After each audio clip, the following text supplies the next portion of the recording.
I'm John McKee, editor of Messianic Apologetics, Messianicapologetics.net. And I would like to welcome you to this episode of Messianic Insider, your theology and news roundup for March the 16th, 2026.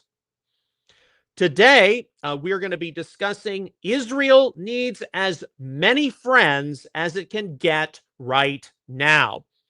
Mainly because as we go through what took place over the weekend, there were a huge number of hot news stories. Yes, some of them involve the ongoing Operation Epic Fury, Roaring Lion in the Middle East involving Iran.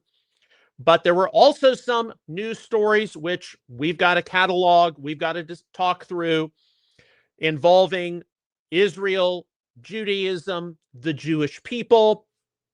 There's some anti-Semitism, there's some anti-Zionism, and these are things which should all definitely concern today's Messianic community.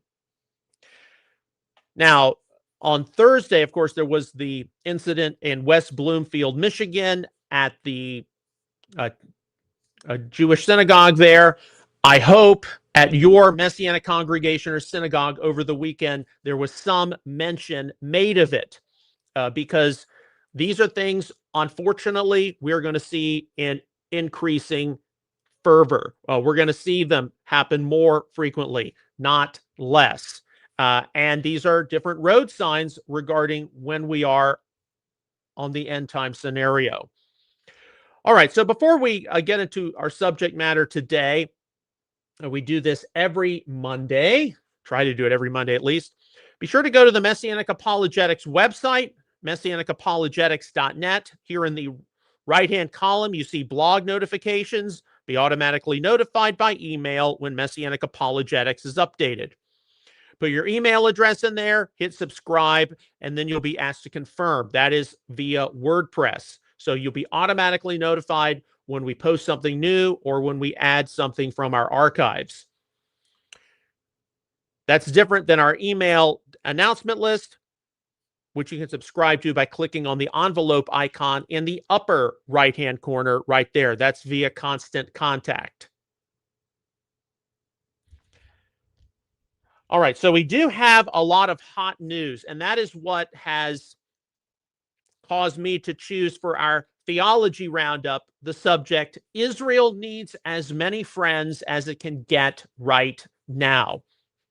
Because for many of us, especially those of us who do a news roundup 5 times a week, it's very easy for us to be able to see different things on social media, promoting replacement theology, promoting anti-Zionism, helping fuel anti-Semitism, helping fuel, unfortunately, acts of violence against the Jewish community. And it's plain enough that, Israel, the Jewish people, and yes, the Messianic Jewish community need as many friends, as many allies, as many partners as it can get. And while it is true, we are never going to have all of the answers to everything. We're never going to be able to respond to every single criticism, every single event, every single false claim, every single piece of libel. That's just humanly impossible. Right now, is my opinion, we are still, as the Messianic faith community, trying to sort through the fallout of October the 7th, 2023. We have not really gotten a hold of how the narrative, Israel was attacked. These Palestinians, they took hostages back to the Gaza Strip. Israel had every right to go in and get the hostages. And that's what you initially saw among many evangelical people when the crisis began. But then the bombings of the tunnels, the bombings of different terrorist sites in the Gaza Strip took place. And of course, way too many in the world media claimed that Israel was committing genocide against the Palestinians, not recognizing that there were text alerts sent to smartphones, there were pamphlets dropped from the air indicating that, the IDF is going to take out some of these places. So if you're a civilian, you need to get out of the way. That is not something which was as readily reported as it should have been. And yes, post October the 7th, Israel, the Jewish community, lost the social media battle. They did. Today's Messianic community is still trying to sort through that, and I don't think they're trying to sort through that as much as they ought. Now, of course, right now, we see another conflict in the Middle East. Last June, actually, it was Operation Roaring Lion, and then, Operation Rising Lion, and then Operation Midnight Hammer. Now it's Operation Epic Fury and Operation Roaring Lion. And have we penciled in, when this conflict is over, we might see more anti-Semitism, more anti-Zionism.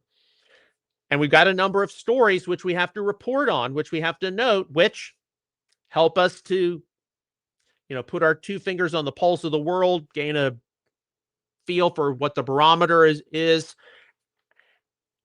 And right now, especially as we gauge the younger people, Xennials, millennials, Generation Z, support for Israel is not what it was among the baby boomers, early generation X people. It just isn't. Now, some of that has to do with the fact that many people are not necessarily going to church the way they were. They're not reading their Bibles the way they were. But even among many people who are going to church and are reading their Bibles,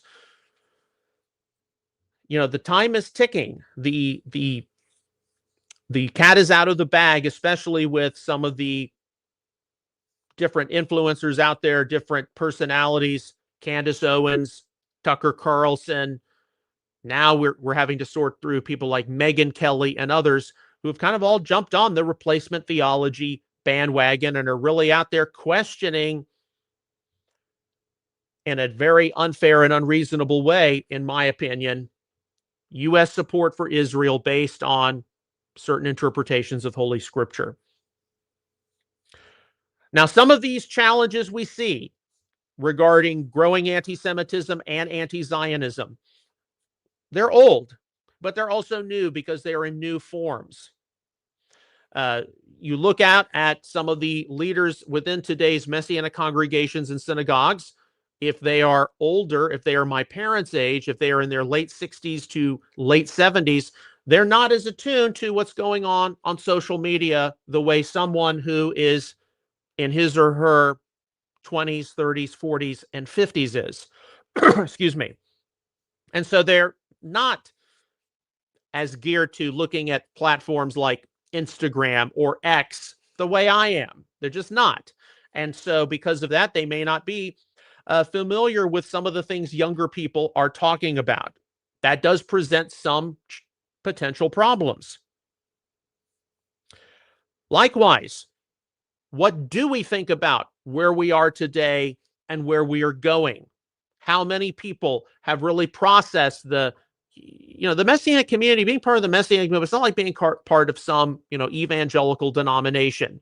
You're part of a faith community which has invoked upon itself, we are the end time move of God.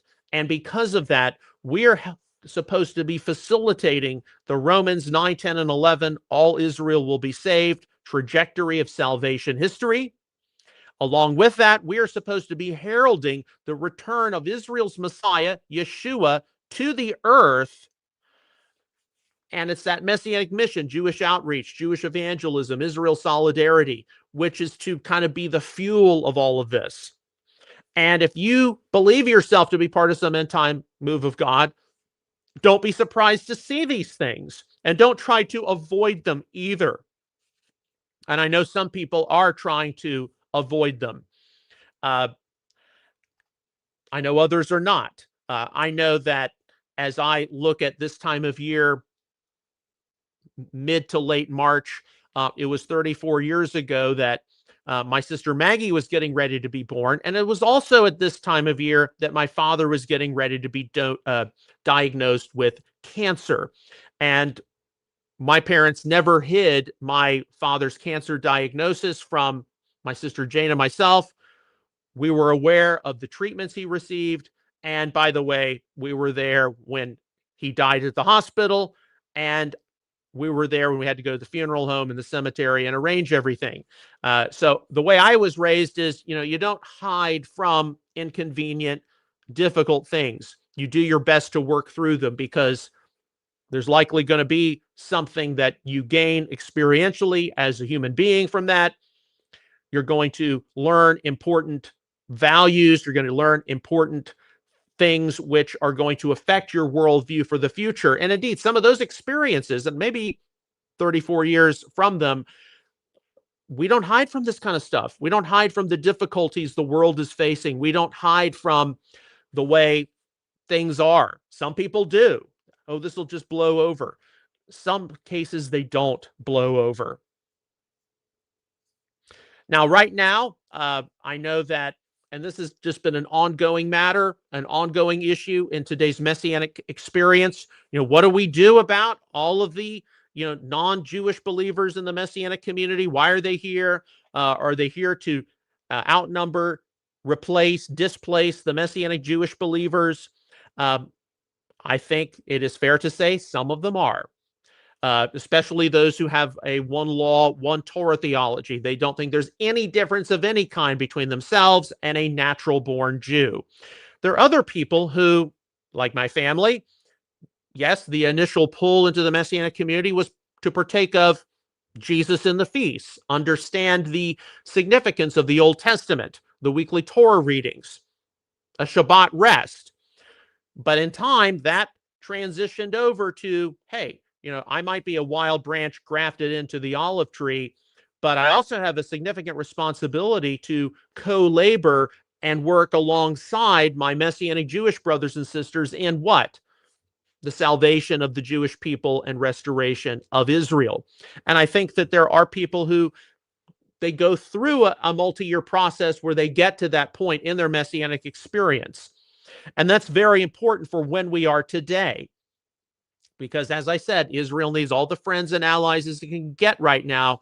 And the Messianic Jewish community in the diaspora is not going to be able to make it on its own. So there is definitely a place, if you're a non-Jewish believer, for service, for working alongside your Messianic Jewish brothers and sisters in a very critical hour like today. But as you have looked out at your local Messianic congregation or synagogue, especially since October the 7th, 2023, is your congregation growing or is it steadily contracting?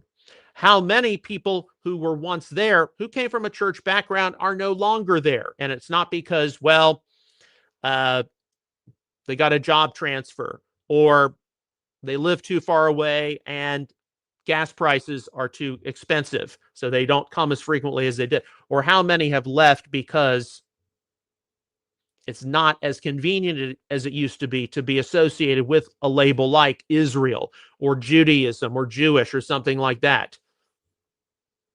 And today, especially when we see what I consider to be an overemphasis on differences and distinctions, and we're not here to say that we're all exactly the same, because we're not.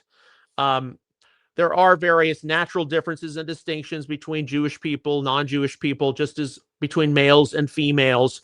But we have far more in common than not. We have far more in common that unifies us regarding our common salvation in Yeshua and his sacrifice on the tree.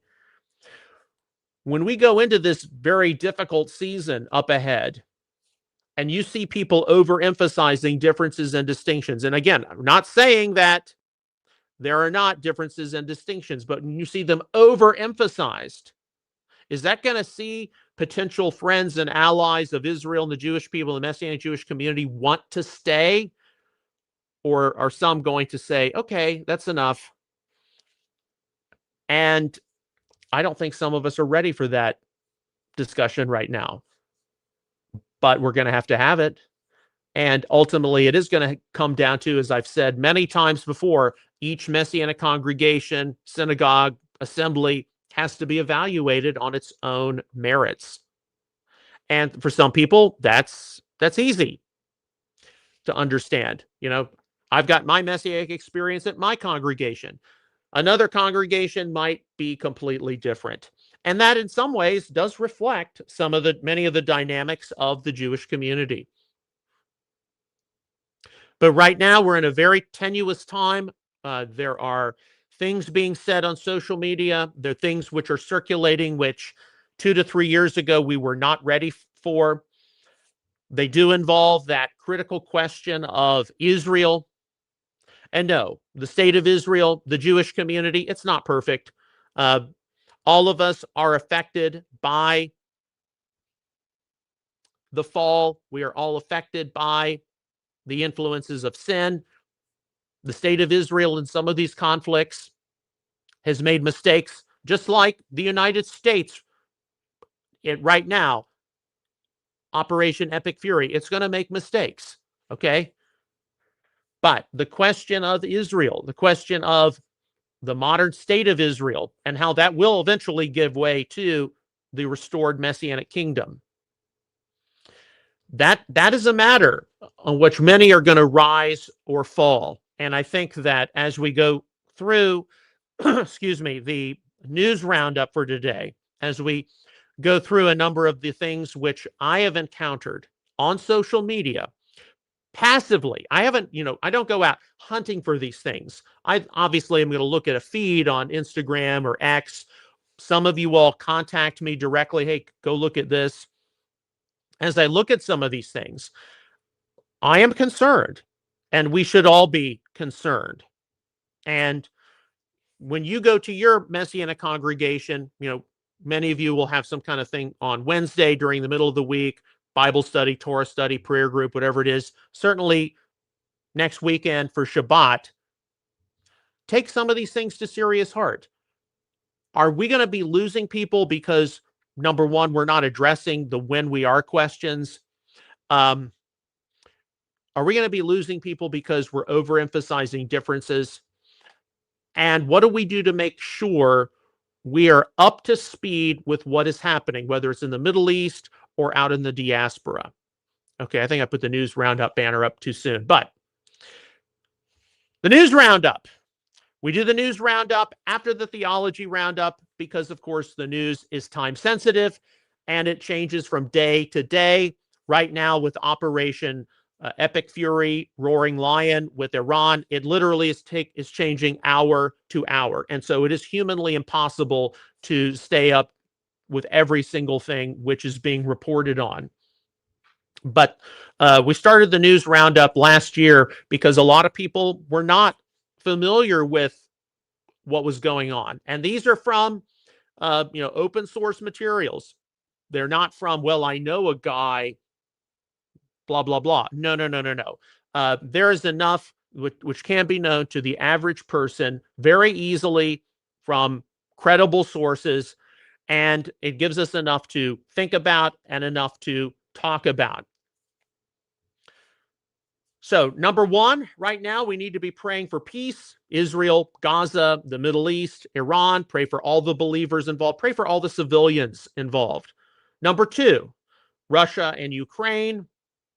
And number three, reason and sanity to prevail here on the American home front, the Western Hemisphere. And while most of the stories today have some kind of a Middle Eastern or a Jewish or an Israeli based theme to them, there are some other things which also should definitely concern us because we're in a very unique impasse right now. Very unique.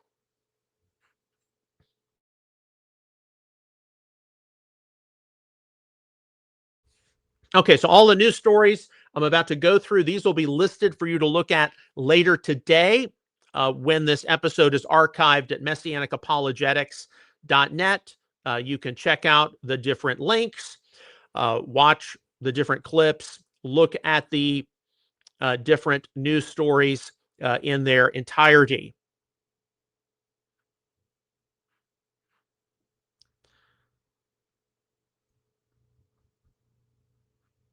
Okay. So our first story, and this is from X, and this is from Ron Cantor. Okay, so Ron Cantor, of course, is a major Messianic Jewish leader. He's based in Israel. He responds to the Joel Webben clip from last week. Jake Shields, I don't think the Bible ever says Mary is Jewish, does it? And Joel Webben, genealogies are very complicated. So Ron Cantor noting that Joel Webben is someone who is a problem out there. Number one, Mary was absolutely Jewish. Number two, Jesus is called the seed of David and Lion of Judah after the resurrection. So yes, Jesus still identifies as a Jew.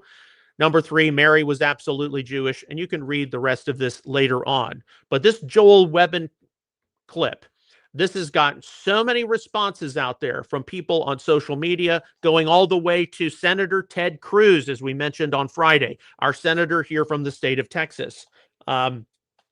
So I'm glad to see that a Messianic Jewish voice like Ron Cantor noted this, because this is going to be a real issue.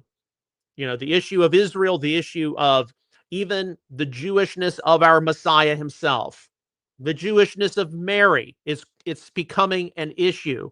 Now, you might say, yeah, but still Joel Webben is on the extreme fringe, right? Christian nationalist, hyper supersessionist. He thinks that a woman's purpose is just to serve as a uterus for reproduction. He doesn't believe in the 18th Amendment, that they should have the right to vote. I mean, who wants to listen to an SOB like that, right? I mean, that's the initial impression of a lot of people. He's just so fringe. Maybe he is fringe, but he still plants seeds into the minds of people. They might not think that, you know, the 18th Amendment needs to be revoked, but they might wonder, well, I mean, over the past 40 to 50 years, 60 years in the realm of theology, there's been this emphasis on the Jewish roots of Christianity and Second Temple Judaism and the Jewishness of Jesus. Is that legitimate? You know, how much of that is just a consequence of post World War II and post Holocaust guilt rather than what the Bible and what God actually says? These are the kinds of things we need to be concerned about and worried about, because go back in your history books. All it took was some disgruntled Austrian after the Great War going to a beer hall in Munich and finding out about this burgeoning political party. And after a few rough starts, what happened? He wrote a book, My Struggle, and we saw Nazism come on the scene. All it takes is a few bad seeds planted into someone's mind, and then all of a sudden they go down the wrong path. So, yeah, Joel Webben's little statement, and we got some other things to note from this as well. We have to watch it. We have to monitor it. And while we look at some of these people and we say to ourselves, you know, they are just so far gone. They're just so turned over. And I agree, pending a Damascus Road event experience, Joel Webben is not going to see things the way you and I do as Messianic people. But there are people who we know and we care about, we love, family members, friends, people who may even visit our Messianic congregations, a Messianic conference level event. They see some of this. Initially, they're like, I don't agree with this. This is bad. But then they have the wrong encounter with the wrong person at a Messianic congregation or event. And then they're like, I remember Joel Webben saying something about this. So we have to be very careful at this time right now. Israel needs as many friends and allies as it can get. So, you know, the way I look at a lot of these things, yes, it is tempered by a lot of the experiences I have had the past 30 years, and some of my experiences are different than my parents, Mark and Margaret Huey. On Friday, we referenced the article, My Family's Messianic Experience, 1995 to 2022. And yes, it is, there have been some more experiences the past 4 years, but that analysis was written from my perspective.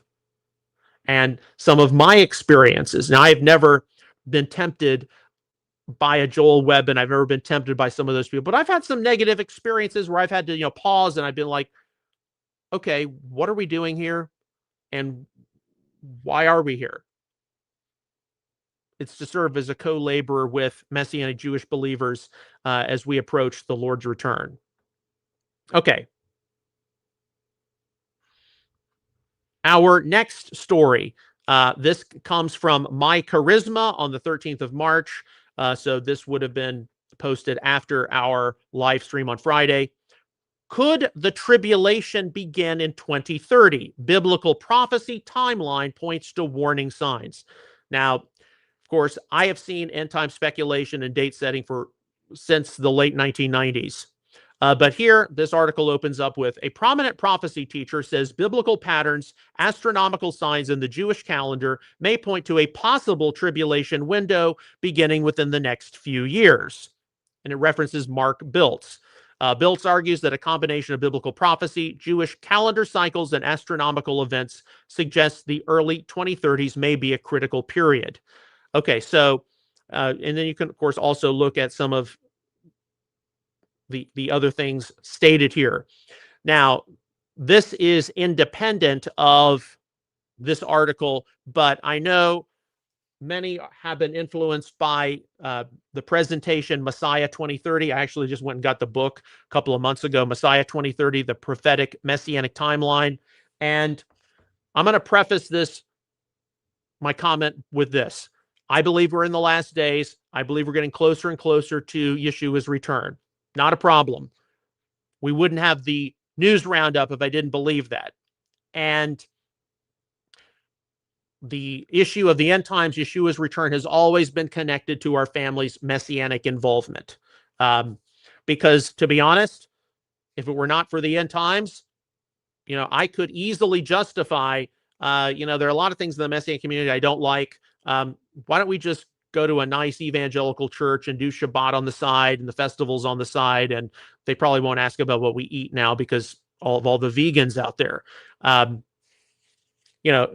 could philosophically justify doing Messianic things on the side, but because of the end times, I am fully committed to the Messianic community. If it were not for the end times, I don't know if I would be fully committed to the Messianic community. So, yeah, I believe we're living in the last days, but the principal emphasis of the Olivet Discourse is on what? Socio-religious political signs. It's not on number crunching and trying to figure out when this, when that.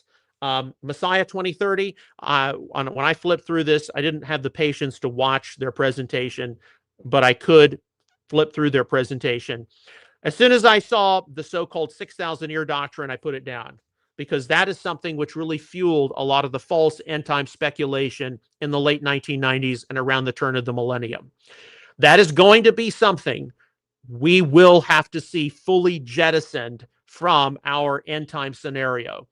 The Messianic community is not ready for that discussion today. I wish it were. I knew about this over 20 years ago, but it's not ready for that. But when we see something like this, probably not materialize, hopefully they'll be ready.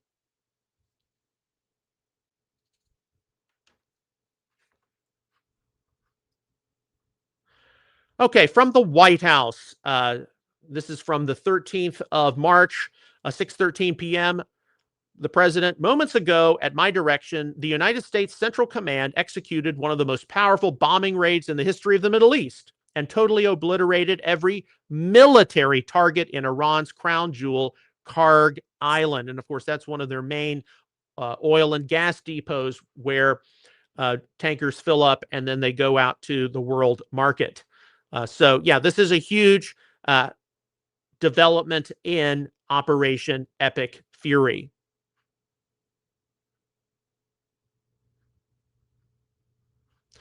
Okay, also from the president, as reported by Newsmax on the 13th of March, Iran had plans of taking over the entire Middle East and completely obliterating Israel.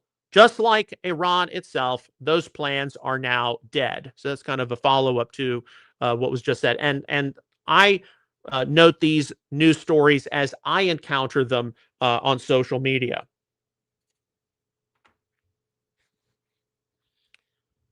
Okay, here is a post from Goldie Gamari.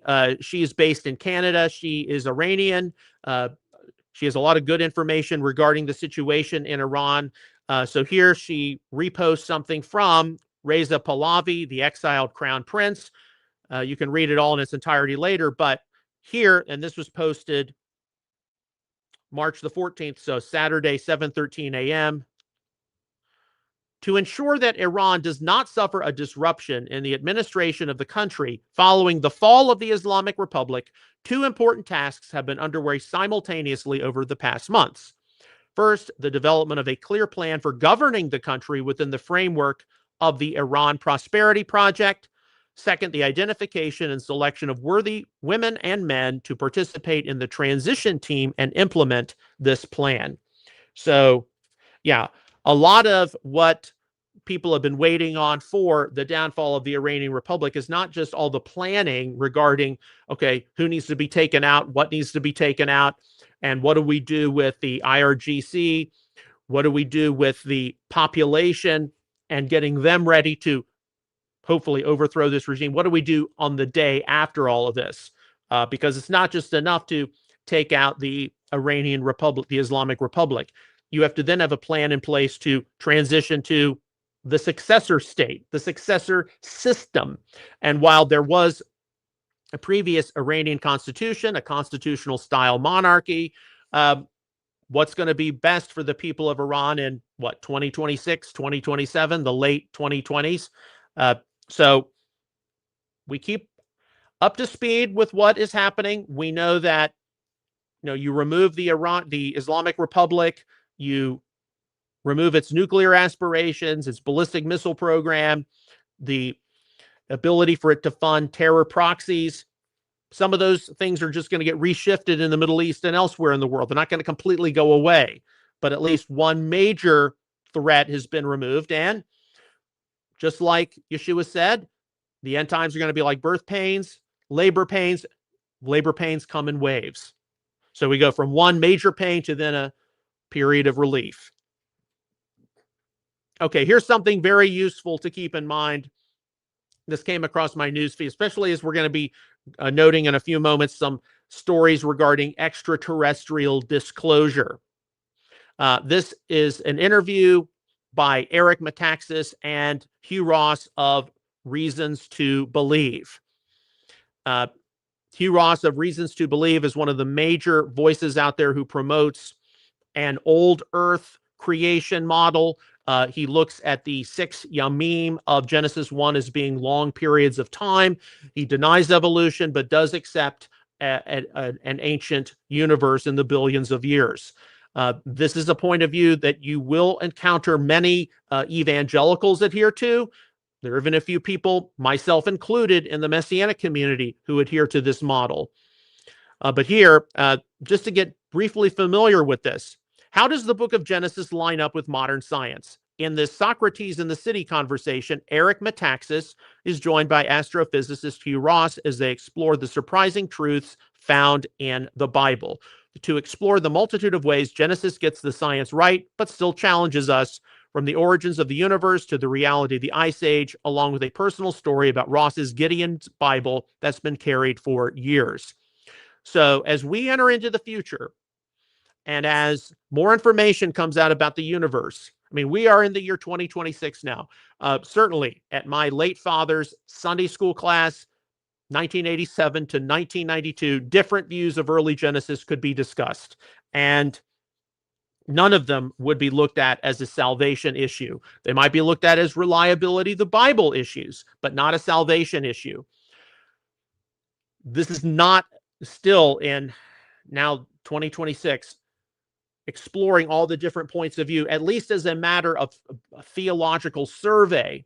Today's Messianic community cannot easily acknowledge that, yeah, there's some, young earth creation, 6 24-hour days, 6,000 years ago, old earth creation, no evolution, but looks at the 6 Yamim as being long periods of time.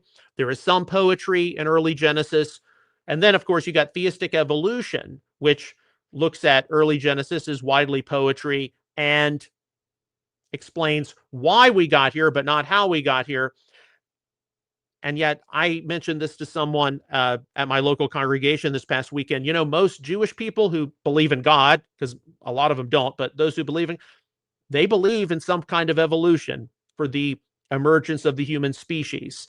And how do we factor that into our Jewish evangelism and outreach? And I then had to go into explain a story about a the father of a really good Messianic Jewish friend of mine. He's from the former Soviet Union, raised as a Russian Jewish atheist. We spent far more time talking to him about, is there a God, the uniqueness of humans, all of this, than anything regarding, Messianic prophecy, Isaiah 53, some of those things. Because actually, it kind of helps if you believe in God first before you make a commitment to Yeshua. But a lot of it did involve, understanding the different Genesis perspectives, and that has been underplayed in our family's Messianic experience for the past 3 decades. We still cannot easily have that open discussion. Okay, we say it's not a salvation issue, so let's get familiar with some of these points of view, because our main audience for the good news, the gospel, the Jewish community, which is liberal, progressive, it's going to believe in some kind of evolution. We don't have to believe in an evolution, but we better be prepared for some questions and to engage with some points. And we better be mature enough to be able to do so. And I don't know if we're there yet. I don't know if we'll ever be there, honestly. But I recommend you look at that clip from Eric Metaxas' interview with Hugh Ross. It's very good. From Israel War Room, 8:48 a.m., March the 14th. Here you see an engagement between Shabbos Kestenbaum and Carrie Prejean Baller, where Carrie Prejean Baller, who is an anti-Zionist and a Roman Catholic, to a Jewish person, Christ is your king, repent. And then Israel War Room, this is the crazy lady who was removed from President Trump's Religious Liberty Commission for harassing witnesses and hijacking a hearing for her own political agenda. Ordering Jews to repent and worship Jesus really highlights her commitment to religious liberty. And indeed, what this highlights is someone like a Carrie Prejean Baller and her arrogance, some of the arrogance of Candace Owens, Tucker Carlson, etc. That is going to make, whether we know it or not, Jewish outreach and evangelism more difficult, not less, because so much of it is going to have to now become testimonial based, not, repent and believe the good news. Well, Carrie Prejean Baller did that in her own way. Christ is king. Repent, Jew, repent. Instead, you need to see Messianic Jewish believers say, let me testify to you of what Yeshua did when I recognized him as the Jewish Messiah. Non-Jewish people, when I recognized that Jesus was a Jew, how that changed my view of Holy Scripture, of God's plan for Israel, and what is happening now. Carrie Prejean Baller and others of her ilk have just made things more complicated for us. All right, from the New York Post, and I actually saw this more or less during my Shabbat service on Saturday. The New York Post, March 14th, Trump's UFO release could include videos, photos of non-human craft proving we aren't alone. Source. So you can look through this in greater detail on your own. We do know it is a fact that Trump has signed an executive order ordering Secretary of War Pete Hegseth to begin to declassify any information on extraterrestrials. And look, until we see spacecraft and bodies, a lot of this is going to be speculation. But there is already a field of theology known as either astrotheology or exotheology, which at least hypothetically has had to sort through, or is having to sort through, the question, what do we do if the human species is not the only sentient civilization in the cosmos. And that is different than what we had to sort through in seminary 20 years ago. 20 years ago in seminary, the issue mainly was, okay, if we go to Mars or we send probes out to moons of Jupiter, moons of Saturn, like Io, Ganymede, Titan, and we discover things like microbes. We discover bacteria. We discover, amoebas, not like the space amoeba from the old Star Trek, but, microscopic type of life. How's that going to affect us? Now the question is, and really, I don't think that would affect people too much because it would still remain speculation. Well, could this evolve into, multi-celled organisms and those with the ability to reason and create a culture and artwork, literature, music, spoken language? No, we're just flat going to be having to deal with now the question of possible other civilizations. And, some people are going to say it's all demons. Some people are going to say, well, maybe God's got more going on. Look, until we see spacecraft and bodies, we can't say anything. And even then, we'd have to say, okay, where are you people from? What is your civilization? What are your beliefs about spirituality? But we are definitely monitoring these things. We definitely classify them. And we got a few more stories about this, one of which I was very, very shocked by. Okay. End Time headlines, of course, picked this up. Expert claims Trump's UFO release could include videos, photos of non-human craft proving we aren't alone.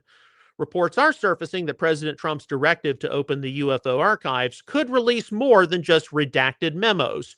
We're talking high-definition videos and photos of non-human craft that could change everything we know about our place in the universe. So, as of today, nothing has been released. It all remains speculation. It all remains hypothetical. But we certainly don't want to act like, oh, this is just BS and be dismissive of it. Because guess what? This was probably the most shocking thing I've seen for a long time from a Messianic ministry. And I talked to a friend about this, and he was rather shocked as well. This is an article which came out this past week, the 12th of March, by First Fruits of Zion. And I encountered it passively on X, formerly Twitter.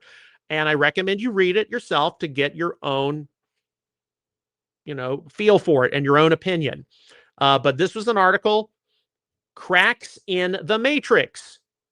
How will Messianic Judaism respond to UFO disclosure?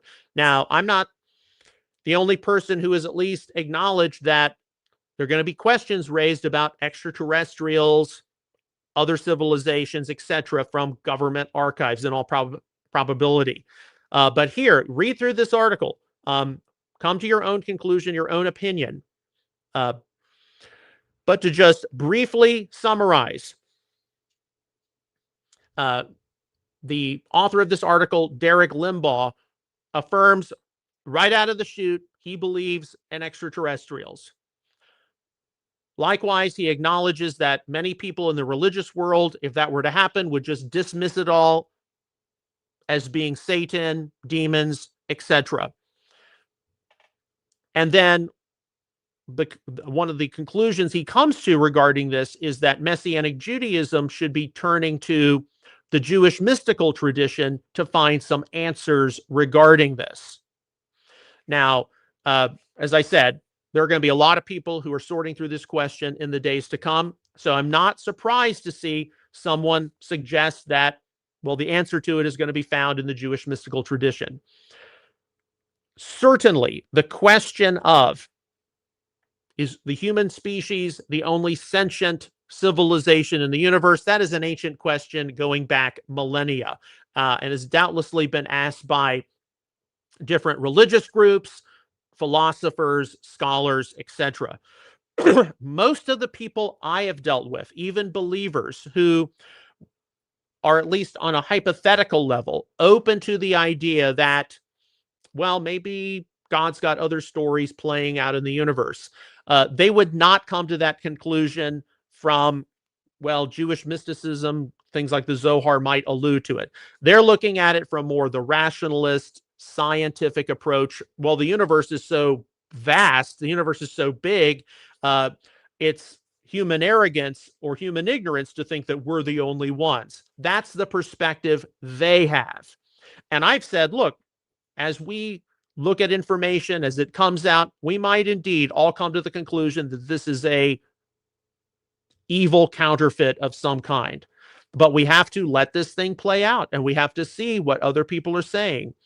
And as of today, we got this article, cracks in the matrix. One perspective says that we need to turn to the Jewish mystical tradition for answers. Now, what's so interesting about this article is it implied that Messianic Judaism is going to be able to handle this easier than perhaps various others. Look, in the past, as I have looked at First Fruits of Zion, and maybe they've changed. I don't know. I don't follow them, in that closely, but they have definitely had people involved with them who have very strongly adhered to an early Genesis, 6 24-hour days, 6,000 years ago approach. Well, suffice it to say, in order to engage with questions of extraterrestrial intelligence or not, you've got to have a much more you got to have a much better handle on approaches to early Genesis. You do. And so this is a departure from a lot of that. We'll wait and see what else they might publish or come out with. But this was probably the most shocking article of the weekend.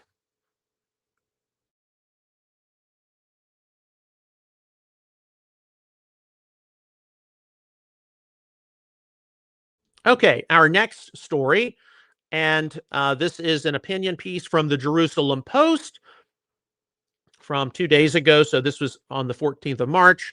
Iran's new supreme leader proves the revolution is dead.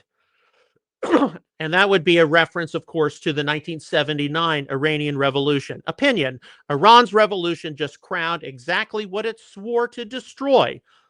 Amatz Asael argues that appointing Mojtaba Khamenei as supreme leader marks the moral collapse of Iran's 1979 revolution.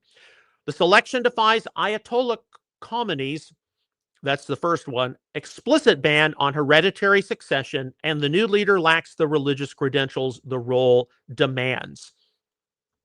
So, of course, I think many of us are of the position that this new Ayatollah, Mojtaba Khamenei, the son of Ali Khamenei, who was killed in one of the first strikes of Operation Roaring Lion, he's not going to be the Ayatollah that long.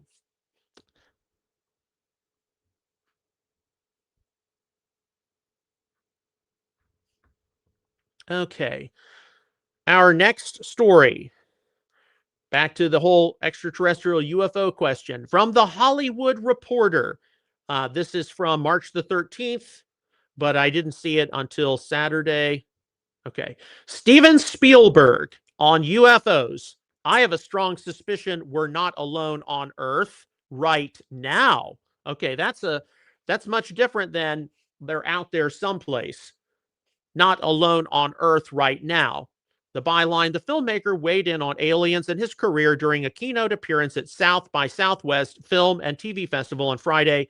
I never want to quit. So, yeah, you can read this article. There is a film that Spielberg directed coming up in June called Disclosure Day, mid-June of this year, 2026. So, of course, he was also, among all his films, director of 1977 Close Encounter of the Third Kind. I have not seen that in quite some time.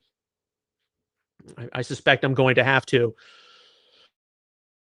And there are a lot of questions regarding these different films, of course. What are they, just science fiction?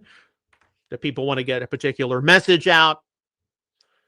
As I said, I haven't looked at Close Encounters in a really long time.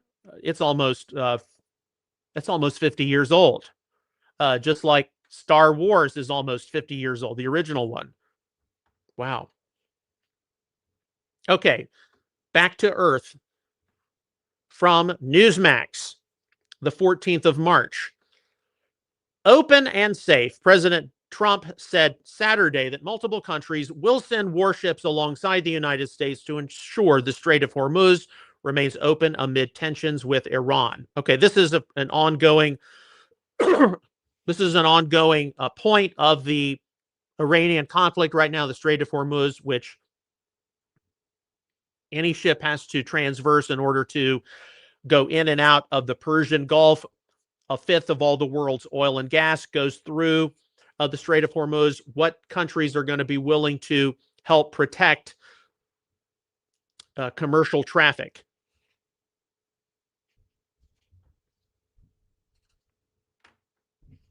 Because, of course, the Iranian conflict has significant economic repercussions.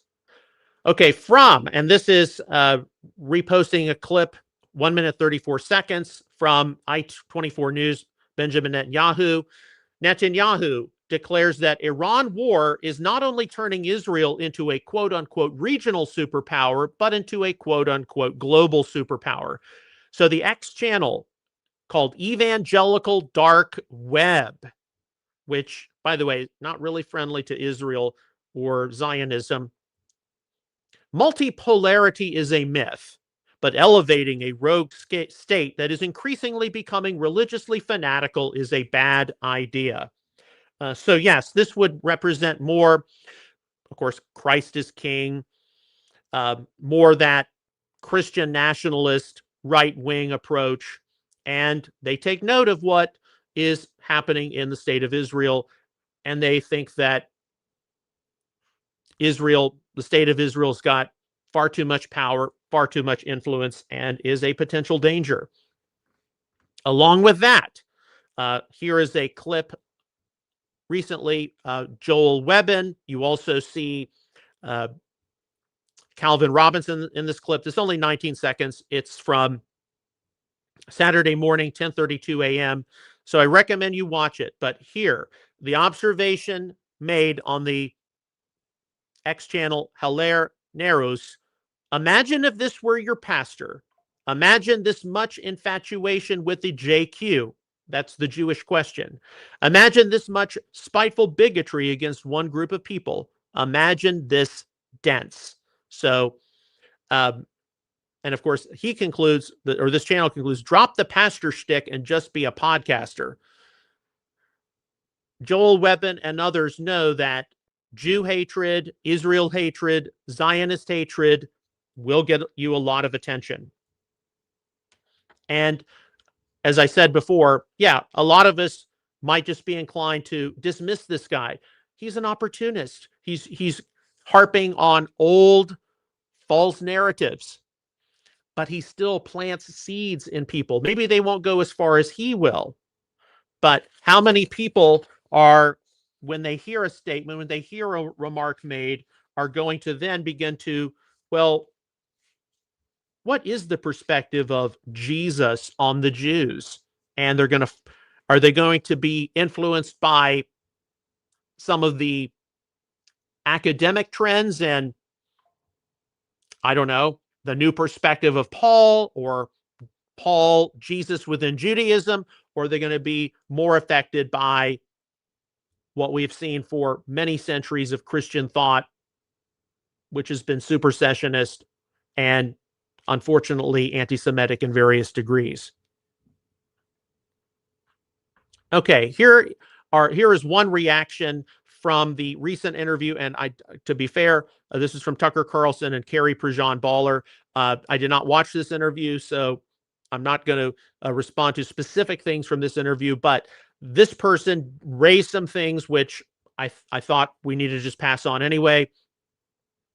Obviously commends a lot of what was seen here, but said that she only gets one thing wrong. The rogue terrorist nuclear state of 1948, lowercase I Israel, is the direct fulfillment of biblical prophecy. And this person says, it is a direct consequence of Satan's chains being loosed. Timeline fans can put the rest together at home. Okay, so this obviously represents a point of view of the end times, maybe an amillennial or postmillennial view that believed that at one time Satan was chained in the bottomless pit. Those who are premillennial are of the opinion that Satan being chained in the bottomless pit in Revelation doesn't occur until after the Messiah's return to the earth. But amillennial, postmillennial might believe that in the days leading up to the Messiah's return, to Jesus's return, that Satan is let go. And so here the conclusion is made that, yes, and the way we know that is the case is that there is this satanic state of Israel in the Middle East. I've never heard that point of view before. I'm not going to be surprised if we hear more about it by different people. And again, just to make it clear, I have not watched the Tucker Carlson, Carrie Prejean Baller interview, but I wanted to raise that point because I'd never heard it before. Things are going to get more complicated, not less. And indeed, as I said, the way I was raised, we didn't avoid these difficult issues. We didn't avoid these difficult matters growing up.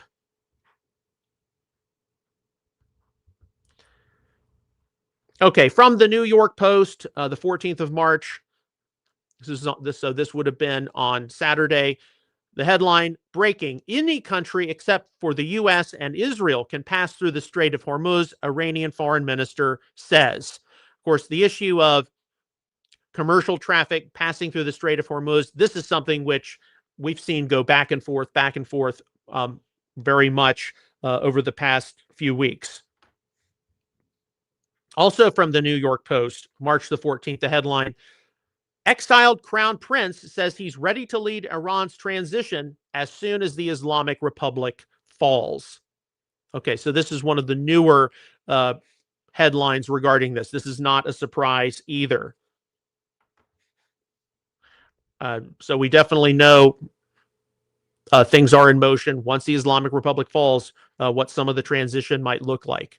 We did not encounter that, by the way. We did not encounter that in the 2003 Iraq War. Okay, switch gears slightly to the Russia-Ukraine conflict. Open source Intel Defender, March 14th, 6:46 p.m. During his interview Saturday with NBC News about the Iran war, President Trump suddenly attacked Ukrainian President Volodymyr Zelensky, who has sent counter-drone systems and experts to the Middle East to assist combating the threat of Iranian one-way attack drones, saying, I'm surprised that Zelensky doesn't want to make a deal. Tell Zelensky to make a deal because Putin's willing to make a deal. You can read the rest later. I suspect that until the Iran situation, the Iranian situation, until it wraps up, the Ukraine-Russia war is just going to continue as it has been going. That's my opinion, but we still continue to pray for peace, Russia-Ukraine. And I know that there are a lot of questions involving that we will probably never, ever have answered, but we definitely want to see that brought to an end because too many people are dying.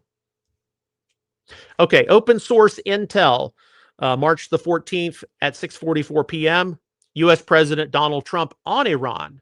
We've knocked out most of their missiles. We've knocked out most of their drones. We've knocked out their manufacturing of missiles and drones largely. And here, dated obviously, within 2 days, it'll be totally decimated from NBC. So we don't know how accurate, inaccurate that is. We know the situation does change from hour to hour, but that just gives us an idea about the progress of Operation Epic Fury. Okay, some of you all who were following social media over the weekend likely saw some claims being made about Prime Minister Benjamin Netanyahu and whether or not he was even still alive, because there was a video posted of a presentation, a news conference he gave where he was making a number of hand gestures, and some thought that, well, this was obviously AI generated because it appears that he's got 6 fingers on one hand, 6 fingers on another. Others quickly retorted back, no, that is a normal optical illusion because of the natural displacement which comes with people making hand gestures. Well, this is something which initially you just want to dismiss. This is just conspiracy theories. But it got so serious over the weekend that the prime minister's office, of course, had to issue a statement and had to issue a video indicating that, yes, the prime minister is still alive. He is still with us. So one of the first posts I saw on this, on the other side, the positive side, 5:05 p.m., open source intel, the office of Israeli Prime Minister Netanyahu has dismissed social media claims on Saturday that suggested he has been assassinated in an Iranian response to U.S. and Israeli airstrikes. And a number of venues, first posted something like that. I mean, and this is the kind of thing you got to be really, really careful about. Okay, and there are a number of other stories, which we'll be noting in just a moment regarding this. Okay, here's a response to some of the things Joel Webbin has come out from Reverend Jordan Wells, who is a Christian Zionist supporter of Israel.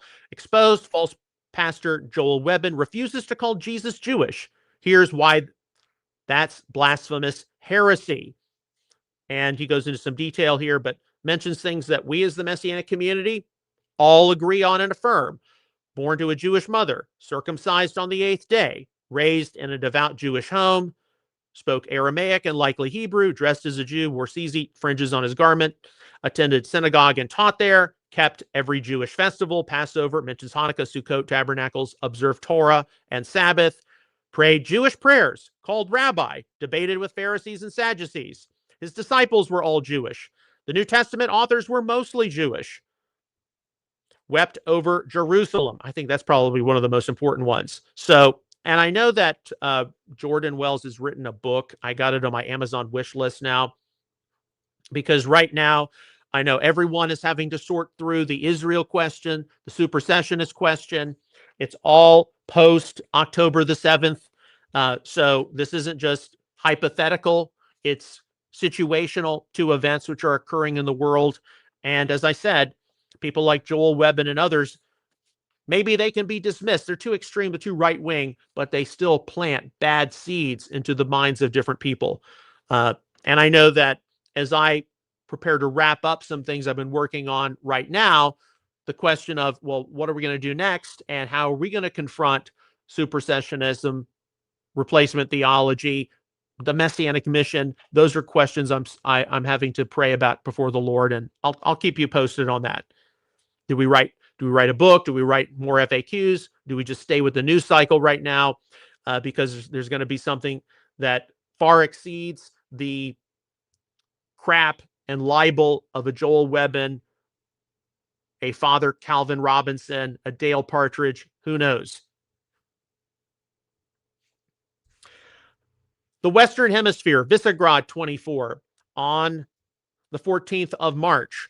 The Cuban people are increasingly taking to the streets to protest. They are tired with the poverty caused by the communist dictatorship.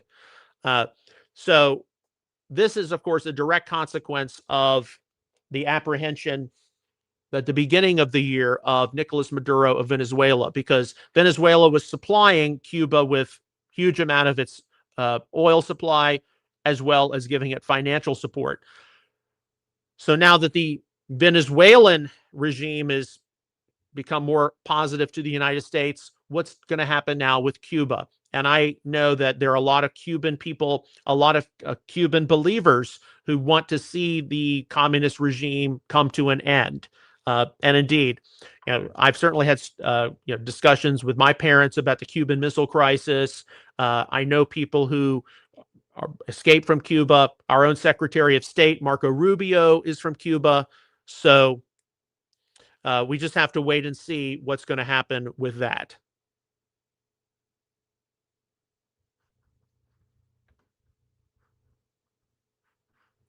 Okay, so here is the post from Prime Minister Netanyahu himself.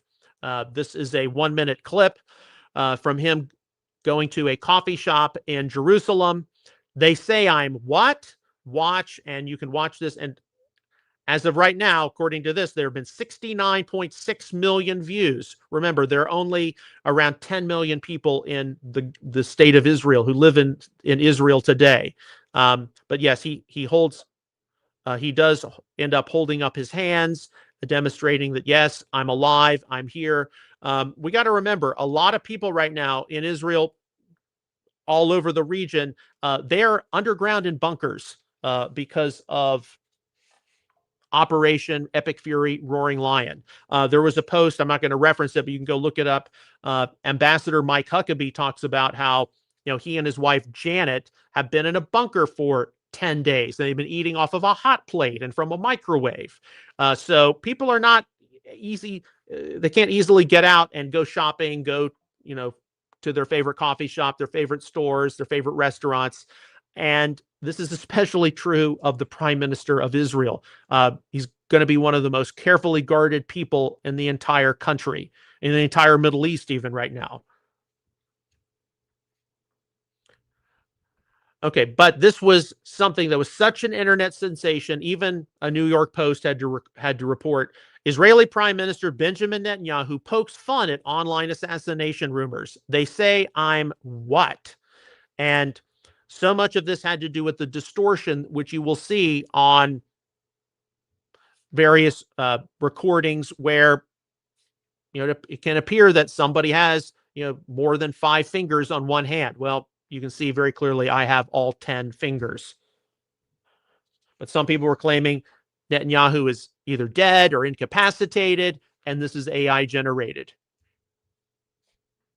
Okay, here is something which was forwarded to me. It was actually forwarded to me on Facebook, but then I later encountered it on X, noting how it has been circulated by a number of people on the alt-right. And this is from J.P. Sears. Some of you all are familiar with him. It's 4 minutes, 53 seconds. J.P. Sears talking to J.P. Sears about Zionism. And I know some of us have seen some of J.P. Sears' videos over the years, and we found them generally to be positive and thought-provoking. But here, and you need to watch this yourself, come to your own conclusion, but I watched it, and basically J.P. Sears came to the conclusion that Zionism is a political, it's not a religious movement. It was founded by Rothschild globalist bankers, and it was something that's antithetical to the actual beliefs of Judaism. And that is a narrative you're going to start hearing more and more and more, in particular from people on the alt-right. And certainly along with that, the state of Israel was not founded according to any kind of biblical prophecy. This is something which I remember hearing, years ago. And of course, you just dismiss it. But now, because social media is the way it is, this is the kind of stuff that's getting out there. And we've got to have some uncomfortable discussions regarding it as Messianic people. But as I watched this, and I've got to sort through this, everyone has to sort through it themselves. But as I had to sort through this, I thought to myself, okay, there are many people out there who buy into that narrative, but yet they also believe in some way in the Holy Scriptures, in the Bible. And if they believe in the Bible, can they at least affirm from the biblical period what's recorded in Scripture, what they believe is the Word of God, that God raised up a Persian king in Cyrus, Persian king named Cyrus. He conquered the Babylonians, freed the Jewish people. This pagan king, Cyrus, Persian king, actually funded the Jewish people to return home back to the land of Israel. And he, from the treasury of the pagan Persian Empire, funded the reconstruction of the temple. He funded the construction of the Second Temple. Can they at least believe that? And if you can believe that, then can you at least hypothetically consider the possibility that in the late 19th, early 20th century, God could use worldly powers to facilitate the return of the Jewish people back to the promised land. If God could use worldly powers in ancient times to facilitate the return of the Jewish people to the promised land, could he do it in more modern times? Now, to me, the answer is, well, God has to use the powers of the world, right? Others, they're not so forward thinking.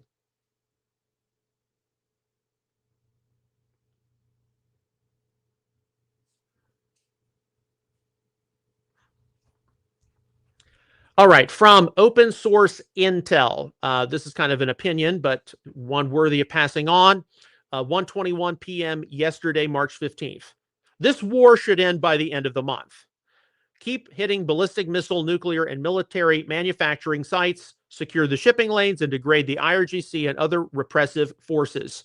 And his conclusion, hopefully by the end of the month, the Iranian people will have the tools to take back their country. This should not turn into a long war. And indeed, from the very beginning, with any of these conflicts, we have doubtlessly been praying that the objectives are achieved decisively, and as they are achieved decisively, we don't see, the price at the pump increase exponentially, and it's never going to be brought back down. We don't see huge numbers of casualties or fatalities, and we see that evil is destroyed. Okay.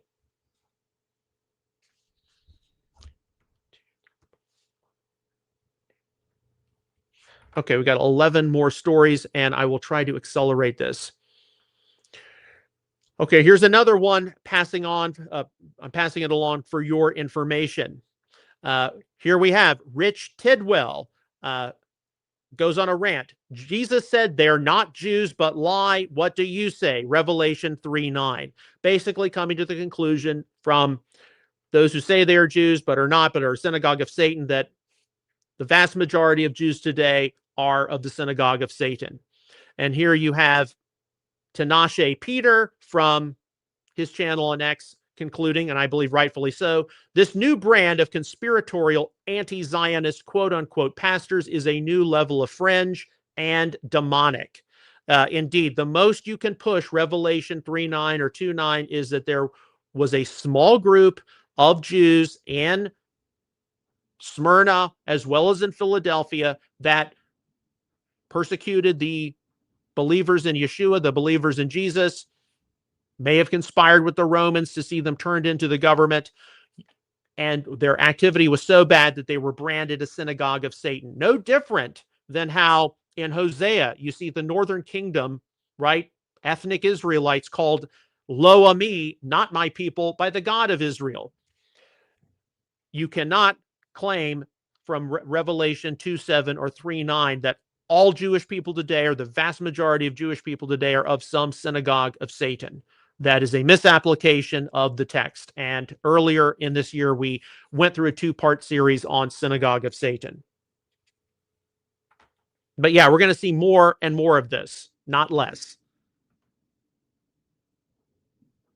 Visegrad 24, 15th of March, yesterday, 3:56 p.m.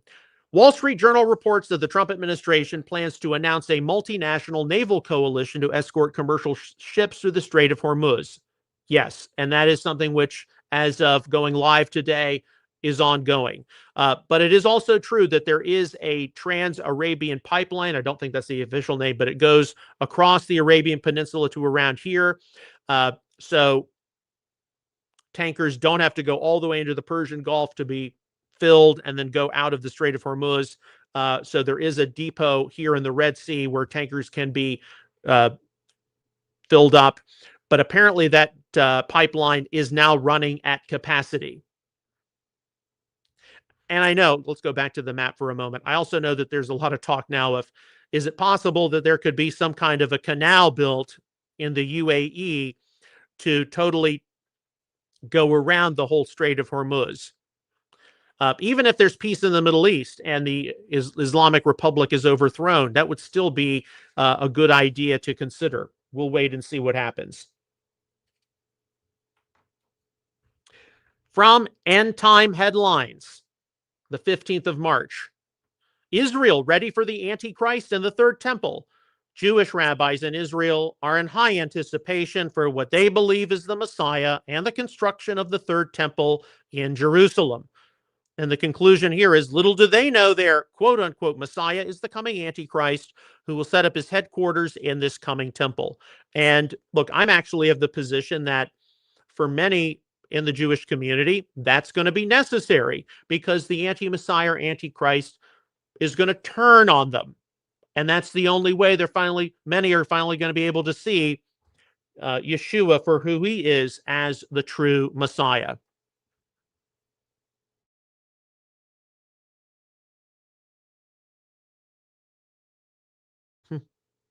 Okay, from the X channel Smash Baals. Again, what is the title of this episode? Israel needs as many friends as it can get right now. These are the kinds of things on social media which get passed along and which need to be discussed, need to be deconstructed far more than they actually are being. Posting a comment from Congressman Randy Fine, Jewish Republican from the state of Florida. He says, sounds like Tucker Carlson is learning this the hard way, given some of Tucker Carlson's current difficulties, which we're going to mention before we close. And I will bless those who bless you, and the one who curses you, I will curse. Genesis 12:3. And then Smash Baals. This verse is about Abraham's seed. Okay, concluding from Galatians that the ultimate seed of Abraham is the Messiah. But then he has to say, not the people who killed him. Okay, Smash Baals is a Christian nationalist. And what is this fueling? It's fueling the Jews killed Jesus narrative. It is true. The Jewish religious leaders in Jerusalem in the Second Temple period, the 30s, they are responsible for the death of Yeshua, as were the Romans who actually carried it out. But in terms of the Jewish people as a whole, being specifically responsible for the death of Yeshua, no, any more than all of the Greeks, all the Romans, and everyone else. Now, the collective sin of humanity did nail Yeshua to the tree. But this is the kind of statement. This verse is about Yeshua, about Abraham's seed, not the people who killed him. This is what facilitates Jew hatred and anti-Semitic acts of violence. And Smash Baals has been quite clear. In a Christian nationalist America, synagogues and Judaism will be illegal. Okay?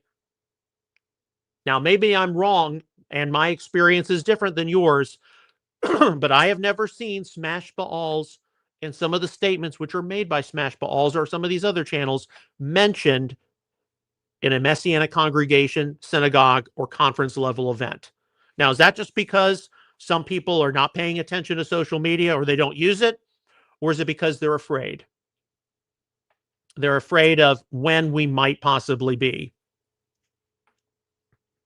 Okay, from 2C TV. This is from yesterday, 7:25 p.m.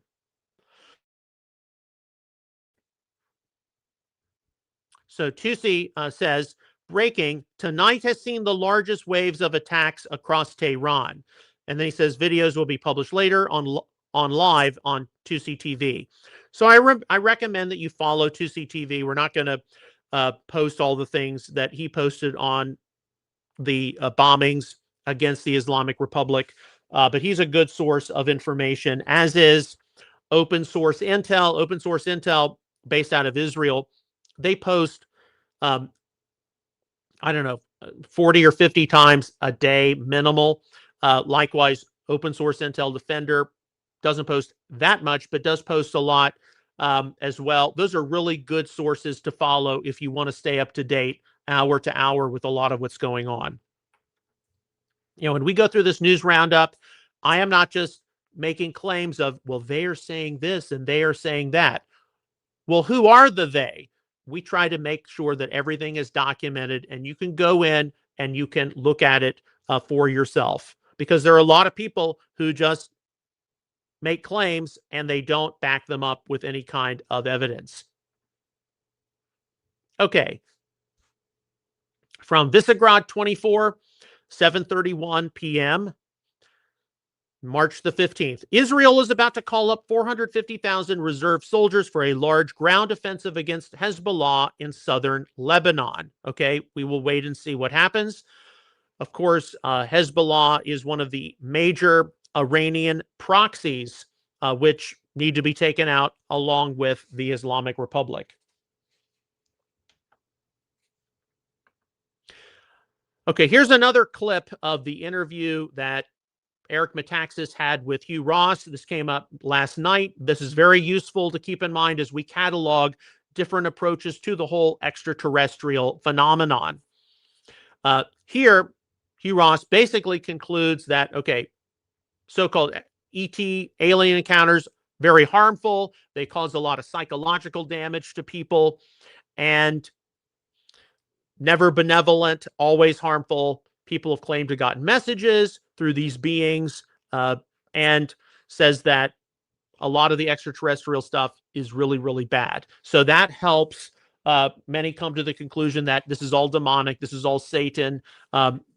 This wasn't mentioned in that clip, but there are also people who say, when they have encountered what appear to be ETs, I rebuke you in the name of Jesus, and these entities have to flee. So we're going to start hearing more and more about this as time moves on, and we're just going to catalog some of the different things people are talking about. But this is something which has reached, a much higher level among evangelicals than it was a decade or two ago. And Dr. Ross, especially if you get his book, Navigating Genesis, he does believe, I believe it as well, I think he's got the best approach to it among those out there, that in early Genesis, fallen angels did cohabitate with human females, producing a race of giants known as the Nephilim. Yes, that is something which can be easily embellished. We've seen it packaged into a lot of fad teachings, sensational teachings, people wanting to get a following for themselves. But if you can process that in principle, and you can recognize with Second Temple Judaism, specifics aside, that many in Second Temple Judaism believe that, you've got a much better handle on potential extraterrestrial UFO type stuff as at least being the return of the Nephilim of Genesis 6, Yeshua, last days is the days of Noah, than people who don't have that. Okay, we got 4 more stories. Here is a story reposted from Eyal Jacoby last night, 8:26 p.m., and I've seen it from some other places. There's a 33-second clip. Breaking. A TV commentator from Kuwait says that Iran is more dangerous to us than Israel. And Jacoby's opinion is Iran has effectively pushed the Arab world closer to Israel. Okay, so we'll just see what happens, of course. Okay, we're just going to briefly report on this because this is still unfolding, but something to be taken note of, and it involves Tucker Carlson. So I waited until it hit a more mainstream news source to reference it, but some of you are aware of this by now. The headline from New York Post yesterday, 15th of March, Tucker Carlson claims CIA read his texts with Iran is framing him as foreign agent. Tucker Carlson has claimed the CIA read his text messages leading up to the war with Iran in an effort to frame him as a foreign agent. This is something still unfolding. We will wait and see what happens. We do know that a lot of the things Tucker Carlson has said right now have been against the administration. Of course, he's got the right of free speech. He can do that. But how involved has that been?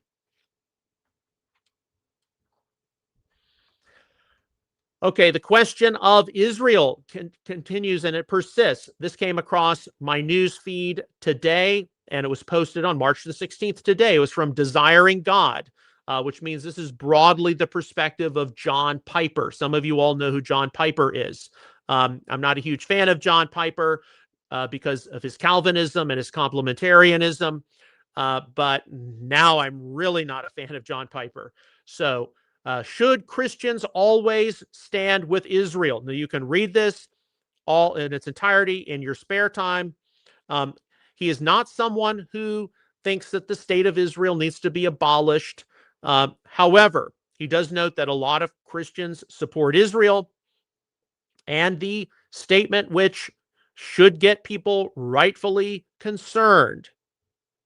Okay, from a 2004 sermon on Israel, Palestine, and the Middle East, Piper gives a 7-point argument. We're going to go all the way down to what?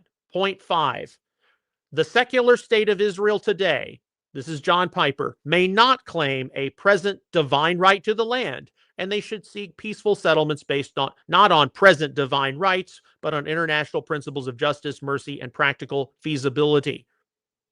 So that ties into point number 3. The promises made to Abraham will be inherited as an everlasting gift only by true spiritual Israel, not disobedient, unbelieving Israel. So the main thing is he does not believe that the state of Israel should exist on the basis of any kind of biblical claim. And we got some really nice comments made on the side, especially from somebody whose handle begins with the F word. So I just want you all to be aware of that. We don't tend to post the comments that people make because their name and their picture will appear. So I want to respect everyone's privacy, but I do take a look at it usually after the show. But yeah, when somebody's handle includes the F word in it, what does that show you about what we're discussing about when we are? Yeah. Okay, and our final news story, and this is getting a lot of play and finally hit a resource like New York Post. The headline from the 16th of March, exclusive, Trump briefed that Iran's new supreme leader, Mojtaba Khamenei, is probably gay, and president has priceless reaction. President Trump was stunned to learn last week that U.S. intelligence indicates new Iranian Supreme Leader Mojtaba Khamenei may be gay, and that his father, the late Ayatollah Ali Khamenei, feared his suitability to rule the Islamic Republic for that reason, the Post can reveal. Okay, so you can go look at that article in greater detail. We don't know, but look, with all of the somewhat depressing subjects we've just had to address, I think we can at least get a slight chuckle out of that. We can have a slight smirk, recognizing that we live in very interesting times. Things are getting more and more complicated, but our God is in complete and total control.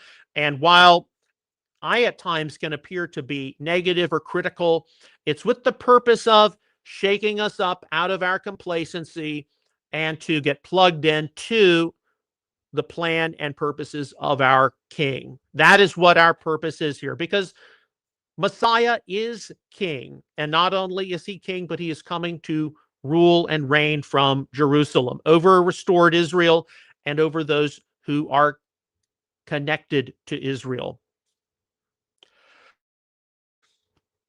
All right, so that concludes our news roundup, and I encourage you to, when this episode is archived, go in, look at those news articles yourself, watch the clips yourself. Excuse me.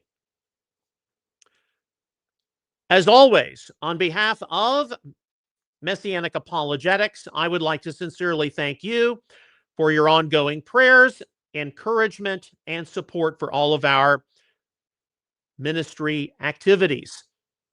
If you have not already, please do consider signing up for a monthly $25 or $50 donation. It'll definitely go far and help us to pay for a lot of the expenses we have.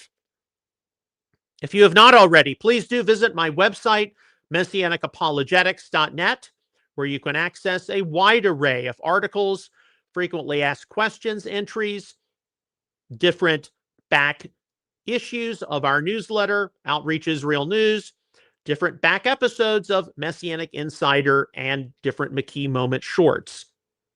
Please be sure to give this episode a thumbs up or a heart, as it will definitely help its exposure on social media. And please repost this to your social media feeds on Facebook, X, Instagram. Email it to a friend. We will see you again tomorrow with another episode of Messianic Insider. Until then, may God bless you, shalom, and take care.